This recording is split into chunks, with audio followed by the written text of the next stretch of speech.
আসসালামু আলাইকুম। আশা করি সকলে ভালো আছেন, সুস্থ আছেন। 2025 সালে ভারতের এই 2 রুপি কয়েন বা 2 টাকার কয়েনটির মূল্য কেমন হতে পারে? আর যেটি দেখতেছেন সেটি কিন্তু 2019 সালের কয়েন। এটি কিন্তু বিভিন্ন সালের হয়ে থাকে।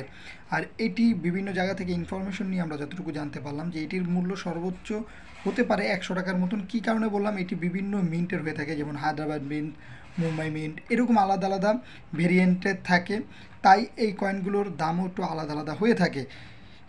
বিভিন্ন জায়গা থেকে আমরা বিভিন্ন ইনফরমেশন কালেকশন করে আপনাদের একটি ধারণা দিলাম। যারা পুরনো জিনিস কেনাবেচা করেন তারা অবশ্যই সচেতন থেকে কেনাবেচা করবেন, আর কখনো কুরিয়ার বা অন্য কোনো মাধ্যমে বিক্রি করবেন না। আর বিশেষ করে 2 টাকা কিন্তু বাংলাদেশে সর্বোচ্চ গেলে 3 টাকা হলে হতে পারে, মানে এক্সচেঞ্জ রেট যদি বলি। আর অনেকেই কিন্তু 2025 সালে বর্তমানে নভেম্বর মাসে এসেও, নভেম্বর ডিসেম্বর মাসে এসেও 2025 সালে লাল কয়েন নিয়ে বিভিন্ন গুজব ছড়াচ্ছে। আপনারা সকলেই সাবধান হবেন। এটি একটি সাধারণ কয়েন, বাংলাদেশি। কখনোই এটির মূল্য লাখ বা কোটি টাকা না, আর এটি কখনোই অসাধারণ কয়েন না।